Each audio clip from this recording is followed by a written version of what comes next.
అచ్చ తెలుగు విద్యార్థితో తెలుగు రాష్ట్రాల ఫస్ట్ ర్యాంక్ నారాయణదే. హాయ్ హలో నమస్తే, welcome back to iDream media. ఈరోజు మనతో ఉన్నారు doctor Ramesh Kaneganti garu, great grand son of Kaneganti Hanumantharao garu, అలాగే founder and director of centre for human security studies. సార్తో మాట్లాడతాం. Hi sir. నమస్తే అండి Virat garu. Sir how are you sir first of all? Thank you very much. It's pleasure coming back to iDream again. Thank you, sir. We used to do a lot of programs in the past. It's our pleasure too, sir. And ఈ రోజు ఎపిసోడ్లో ముఖ్యంగా F1 ఏదైతే students visa సంబంధించిన procedure ఉంటుందో అక్కడి నుంచి H1కి సంబంధించి ఏదైతే ట్రాన్సిషన్ అవుతూ ఉంటారో ఆ ప్రొసీజర్ గురించి కాస్త బ్రీఫ్గా ఎక్స్ప్లెయిన్ చేస్తారు? తప్పకుండా అండి.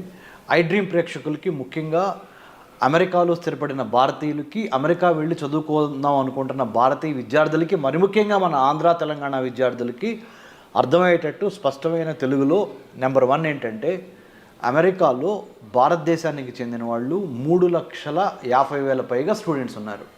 Number 1. Out of 3,50,000 students in the year 2023-2024, about 1,100,000, 1,00,000 మంది పైగా అటు ఇటు 10,000 అటు ఇటు 1,10,000 తక్ మన తెలుగు స్టూడెంట్స్ ఉన్నారు. అంటే చాలా సిగ్నిఫికెంట్ పోర్షన్. అవును. 3,70,000 మంది ఇండియన్ స్టూడెంట్స్ అమెరికాలో ఉంటే 23-24 లెక్కల ప్రకారం 1,10,000 మంది మన భారతదేశానికి సంబంధించిన వాళ్ళల్లో మన తెలుగు వాళ్ళే ఉన్నారు. అంటే we are a significant number. So number 1. Number 2, మొత్తము యునైటెడ్ స్టేట్స్ ఆఫ్ అమెరికాలో 1789లో 1789 United States of America first American president George Washington నుంచి today the 47th president of the United States of America Donald Trump. అంటే 1789 నుంచి ఇవాళ వరకు America దేశం యొక్క వయసు, the age of United States of America, the oldest democracy in the modern times, is about 240+ years. 240+ years. India being the largest democracy on the planet earth, ప్రపంచంలో అతిపెద్ద ప్రజాస్వామ్య దేశం మన భారతదేశం. సో 2 ప్రజాస్వామ్యాల కలయిక భారతదేశము, United States of America, US. ఈ 2 తమ యొక్క శక్తి ఏంటంటే education, technology, science, technology, engineering, mathematics, STEM courses ద్వారా మన భారతదేశం నుంచి చాలామంది students in terms of research and development కానీ, బెటర్ ఎంప్లాయ్మెంట్ ఆపర్చునిటీస్ కానీ, అమెరికన్ డాలర్ మీద ఉన్న ప్రేమతో కానీ, American government, politics, foreign policy మీద ఉన్న నమ్మకంతో కానీ, whatever the reason, or ఈ సప్త సముద్రాలు 7 seas దాటి మన ఆంధ్ర తెలంగాణ నుంచి మిగతా రాష్ట్రాల నుంచి భారతదేశంలో they go to United States of America in search of better employment, better education, quality of education. So F1 visa అనేది స్టూడెంట్స్కి అమెరికన్ గవర్నమెంట్ ఇచ్చే visa. United states citizenship and immigration services, USCIS, United states citizenship and immigration services, part of the department of homeland security. మనకి భారతదేశంలో ministry of home affairs అంటారు. మన ఇక్కడ అదే అంటే మన భారతదేశం యొక్క అంతర్గత భద్రతని, internal security of India will be monitored, managed by ministry of home affairs in India. Whereas in the United States of America department of homeland security అంటారు, DHS.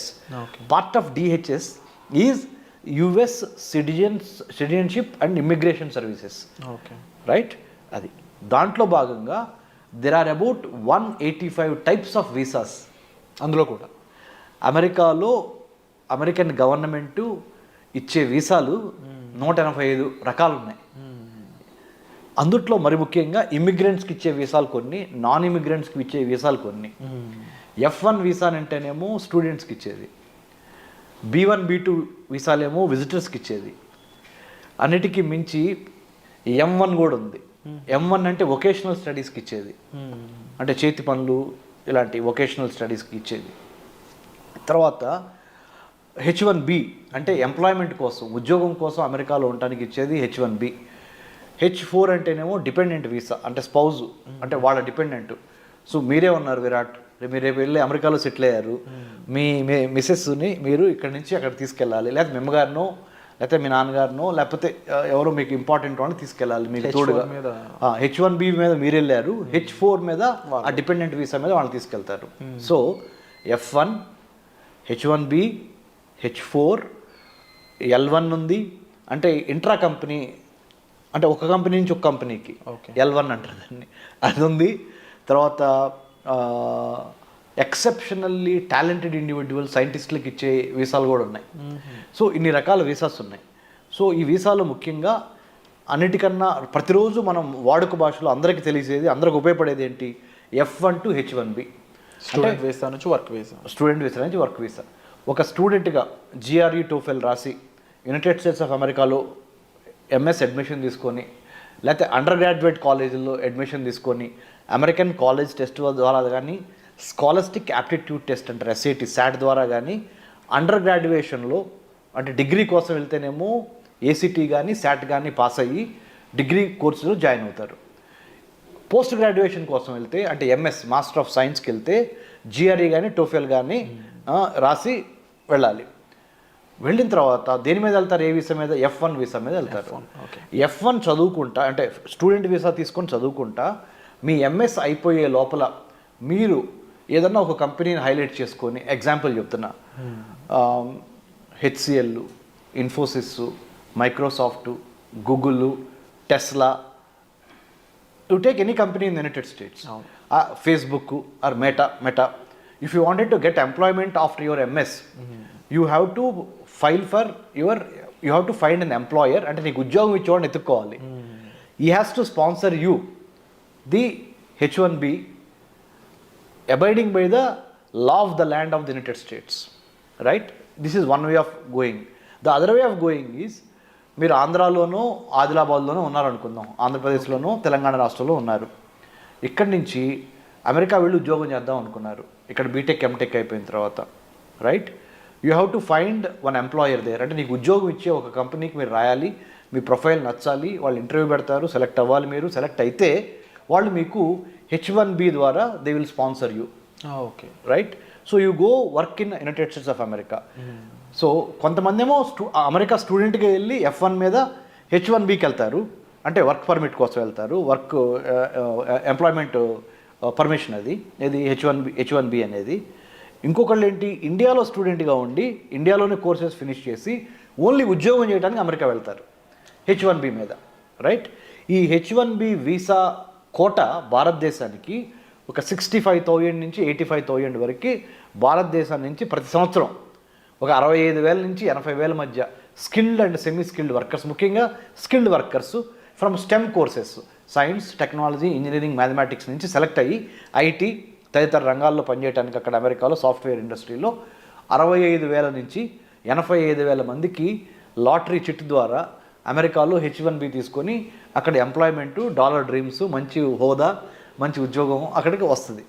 కానీ ఇప్పుడు ఏం చేసింది, కొత్తగా ట్రంప్ అడ్మినిస్ట్రేషన్ను 2025 జనవరి 20వ తారీఖు 20th January 2025, Donald Trump in his second term presidency has been making some kind of monumental changes. Mostly మన చాలామంది భారతీయులు చాలా, ఇఫ్ నాట్ ఏ షాక్, ఏమవుద్దా డొనాల్డ్ ట్రంప్ మోస్ట్ అన్ప్రెడిక్టబుల్ అంటాడు ఇట్లా. అవును, మనందరం ఆ రోజు సైన్ చేసి కూడా సైన్ చేసి పెన్నిస్ వేసేసాడు.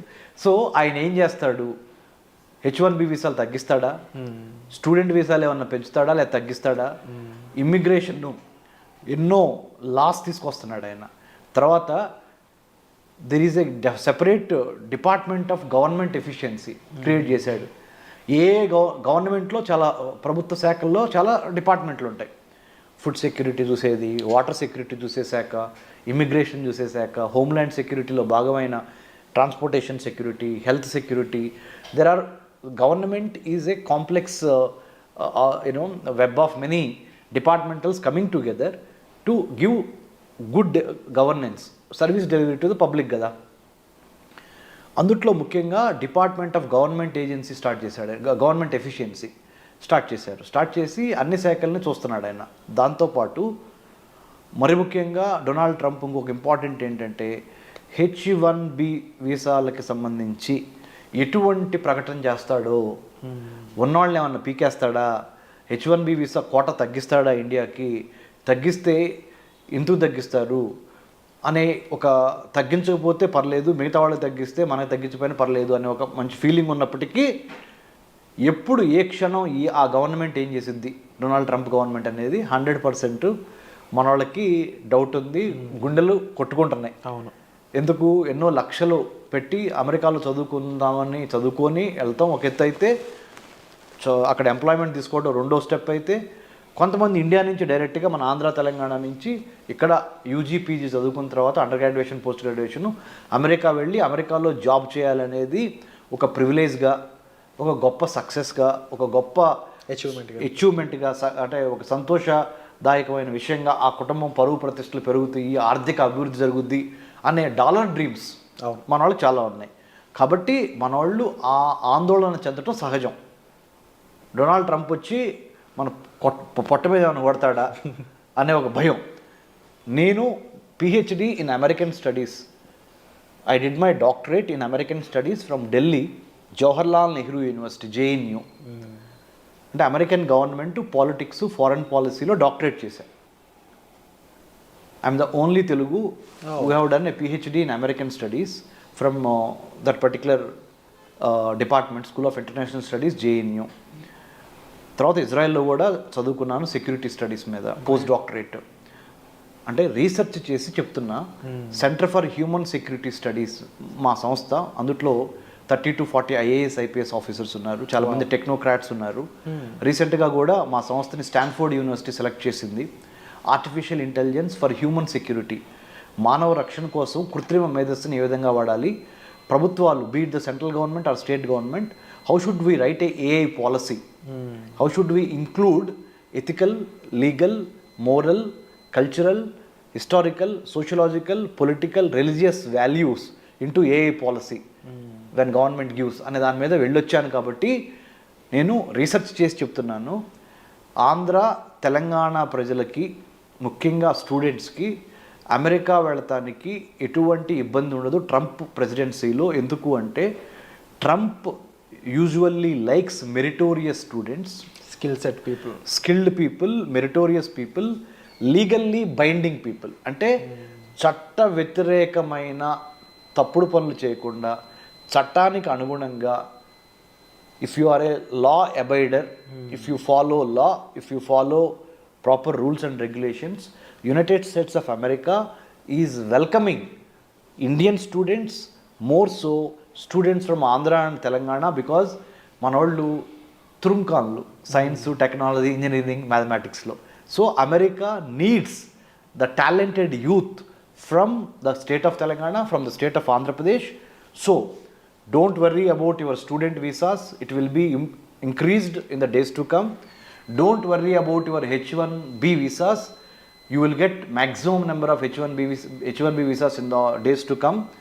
But only underlining factor is, don't try to cheat, don't try to give misinformation, disinformation, don't try to play with visa officer, don't try to build cock and bull stories. Be honest, be prepared, be focused, have a lot of integrity when you approach the visa officer, and have clarity of thought and clarity of mind. Why do you wanted to go to United States of America? How did you choose? Why did you choose that particular university or the department? And do you have proper bank statements? Do you have proper knowledge about US government, politics and culture? అన్నిటికన్నా ముఖ్యంగా మన స్టూడెంట్స్కి నేను ఇచ్చే సలహా ఏంటంటే, only knowledge ఉండి GRE TOEFL రాసి యుఎస్లో అడ్మిషన్ రాగానే మనకి వీసా వచ్చింది అనుకుంటే పొరపాటు. దాంతోపాటు వీసా ఆఫీసర్స్ ఈ మధ్యకాలంలో ఏం టెస్ట్ చేస్తున్నారంటే, మీ యొక్క సోషల్ మీడియా అకౌంట్స్, మీ సోషల్ మీడియాలో మీరు పెట్టే మెసేజెస్ అంటే యాంటీ గవర్నమెంటా, ప్రో గవర్నమెంటా, లేకపోతే ఎవరన్నా అంటే గర్ల్స్ కానీ బాయ్స్కి కానీ ఎటువంటి బ్యాడ్ లిటరేచర్ రాయకుండా సోషల్ మీడియా, ఫేస్బుక్లో లా అబైడింగ్ సిటిజన్గా ఉన్నారా, లా బ్రేకర్గా ఉన్నారా మీరు అనేవి మొత్తం మీ సోషల్ మీడియా ప్రొఫైల్లో మీ హాబీస్ దగ్గర నుంచి మీరు ఎక్కడికి వెళ్ళారు, ఏం చేశారు అనేది ప్రతిదీ before you go and visit the US consulate in Hyderabad or US consulate in Delhi or Mumbai, Chennai, wherever you get the lottery pickup for your interview, They will do thorough checking of your social media also, number one, and also your GRE TOEFL scores, your admission card. Once you land in the United States of America, Department of Homeland Security, DHS, right now under the President Trump administration, is going to watch all our activities. Not to get scared. మీకేం భయపడక్కర్ల దీనికి. ఏం చేస్తున్నారంటే ఇల్లీగల్గా మా దేశంలోకి రావద్దు అంటున్నారు అంతే. ఇల్లీగల్గా రావద్దు, ఇమ్మోరల్గా రావద్దు, అనైతికంగా ఏదో తిమ్మిని మమ్మిని చేసి ఏదో ఒక ఫేక్ డాక్యుమెంట్స్ పెట్టి లేని బ్యాంక్ అకౌంట్ డబ్బులు చూపించి దొంగ సర్టిఫికెట్లు పెట్టి అమెరికాలో F1 స్టూడెంట్ వీసా తీసుకొని అమెరికా వచ్చి అమెరికాలో రాగానే యూనివర్సిటీ అడ్మిషన్ క్యాన్సిల్ చేసుకొని కొన్ని యూనివర్సిటీస్ డబ్బులు వాపస్ ఇస్తాయి. ఆ డబ్బులు తీసుకొని అక్కడ బిజినెస్లు పెట్టుకొని లేకపోతే అక్కడ ఏదైనా హోటల్స్లో తెలియకుండా పనిచేద్దామనో, పార్లర్లో పనిచేద్దామనో, పెట్రోల్ బంక్లో పనిచేద్దామనో, స్టోర్ హౌసెస్లో పనిచేద్దామనో, వేర్ హౌసెస్లో పనిచేద్దామనో ఇలా చెయ్యొద్దు. ఎందుకు వెళ్ళారు అమెరికా? ఆ పని మీదే ఉండండి. ఎందుకంటే under the president Trump administration, the whole government of the United States of America is more observant, more watchful, more careful, more strict about how you behave in their country. So మనం అక్కడికి ఒక గెస్ట్గా వెళ్ళి లేకపోతే ఒక స్టూడెంట్గా వెళ్ళి లేకపోతే ఒక ఎంప్లాయీగా వెళ్ళి we have to have that kind of focused approach. Then under the president Trump administration they will welcome you. So F1 student visa తీసుకుని వెళ్ళి H1Bగా మార్చుకునే పరిణామ క్రమంలో there is something called cap gap analysis అంటారు. Okay. Cap gap, CAP cap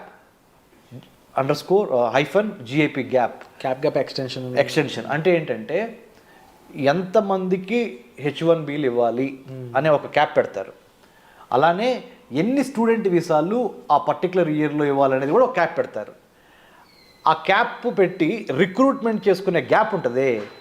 ఈ క్యాప్కి మధ్య success అవ్వాలంటే స్టూడెంట్ F1 నుంచి H1Bకి what you need to have is the skill, the knowledge and more than anything else attitude, good behaviour. You are very very watchful. Now we are living in a digitalised world. Your digital imprints, your digital writings, your writings in the Facebook, your writings in the social media, your behaviour in the social media, your qualifications, it can be cross-checked by the Department of Homeland Security. So nothing to worry about it, but to be sure that you do conduct yourself very well in a foreign soil called United States of America. That's all people have to worry. If you are a genuine student, if you have genuine reasons to study in United States of America, if your documents are genuine, both bank documents and your academic certificates and internship. One more important suggestion through iDream I would like to give Mr. Virat sir is United States of American education system demands not only academic record of getting good scores but also conduct, internship means work, apprenticeship అంటారు, internship. Okay. అంటే చదువుతో పాటుగా పరిశ్రమల్లో పనిచేసి real time knowledge, practical exposure. Theory ఒకటి, Indian students are very good with theory but on in hand American government or American colleges and universities they think along with the theory, along with your academic brilliance, you should possess how to do the practical hands-on training experiences of internship. In hand experiences అని ఉండాలి. ఆ internship ఇవ్వడానికి కూడా మా centre for human security studies తరపున we are in road number 25 Jubilee Hills within the Dr. MCR HRD Institute, where we give Center for Human Security Studies is a not-for-profit think tank. We do train students going abroad about the etiquette. Etiquette ante mana vyavahara, how we behave. Number one, decency, about not about the personal decency or hygiene, decency of conducting yourself in a foreign land in the United States by respecting the American culture, American constitution, American government and American law. Because once you go there, your behavior is a manifestation of how and why Indians are coming there అనేది వాళ్ళు చూస్తారు. So that's why you have to be careful about when you go abroad. Because you are an ambassador of India in the United States of America. మనం అక్కడ ఒక రాయబారులాగా వెళ్తున్నాం, మన దేశానికి మంచి పేరు తీసుకురావాలి. We have to bring laurels to our country, mother land India, when you go abroad. So all these things about American culture, American way of work, American way of conducting one self in the public affairs. అమెరికాలో ఇండివిజువల్స్తో పాటు institutions చాలా important, ఇన్స్టిట్యూషన్స్తో పాటు processes చాలా important, సిస్టమేటిక్గా ఉంటుంది. So ఇవన్నీ అర్థం చేసుకొని మీకున్న ఆల్రెడీ మన Andhra Telangana students are brilliant in academics, most of them STEM. నేనంటే ఏదో బిఏ చదువుకున్నాను, తర్వాత ఎంఏ చదువుకున్నాను, తర్వాత MPhil in American studies, PhD in American studies, post doctorate from Israel, and I was IVLP, International Visitor Leadership Program అని American State Department అంటే America యొక్క విదేశాంగ శాఖ ఇచ్చే ఐవీఎల్పి సెలెక్ట్ అయ్యి I have developed American studies curriculum for Indian universities. So నేనంటే తెనాల నుంచి వ్యవసాయ కూలీ కొడుకుగా, మా నాన్నగారు వ్యవసాయ కూలీ కొడుకుగా ఓన్లీ ఎడ్యుకేషన్ అనే ఒక గొప్ప ఆయుధంతో ఈ స్థాయికి వచ్చి చేసింది. ఎందుకంటే నేను మీకు ఎందుకు చెబుతున్నానంటే మన స్టూడెంట్స్కి మీరు తప్పనిసరిగా ఆ డిసిప్లిను, ఆ ఫోకస్సు, ఆ క్లారిటీ ఆఫ్ థాట్ కావాలి. If you need any help you can approach centre for human security studies. I'm doctor Ramesh Kanneganti. You can have my details in the internet. If you type Dr. Ramesh Kannaganti or Center for Human Security Studies, you write an email to us with your resume. We will help you through iDream. You all should be thankful to iDream because iDream has brought me here and this is a platform. And thank you so much sir. ముఖ్యంగా visa యొక్క different types కానీ and వాటిలో ఏ visa దేన్ని conclude చేస్తుంది అనే దగ్గర నుంచి వాటిలో ప్రొసీజర్స్ ఏ విధంగా ఉంటాయి, ఎన్ని రకాల వీసాలు ఉంటాయి అండ్ దాంతోపాటుగా ముఖ్యంగా డిపెండెన్స్ వీసా గురించి, స్టూడెంట్ వీసా గురించి, వర్క్ వీసా గురించి అండ్ మోర్ ఓవర్ అక్కడ మన వాళ్ళు వెళ్ళాక వాళ్ళు బిహేవ్ చేయాల్సిన పద్ధతుల గురించి ఇప్పటివరకు ఎక్కువగా ఎవరు మెన్షన్ చేయలేదు. అటువంటి పద్ధతుల గురించి వాళ్ళ సేఫ్టీ కోసం మీరు చెప్పడం అనేది first of all we are very happy. And తప్పకుండా ఇలాంటి ఒక గ్రేట్ ఇన్ఫర్మేషన్ జనాల్లోకి తీసుకెళ్ళినందుకు కూడా మేము చాలా హ్యాపీ ఫీల్ అవుతున్నాం. And it's our pleasure to have you here sir. And మీకు ఎటువంటి ఇన్ఫర్మేషన్ కావాల్సిన మీరు సెంటర్ ఫర్ హ్యూమన్ సెక్యూరిటీ స్టడీస్ని మీరు సంప్రదించవచ్చు డాక్టర్ కన్నెగంటి రమేష్ గారు. So thank you so much sir. వచ్చే ఎపిసోడ్లో మళ్ళీ కలుద్దాం.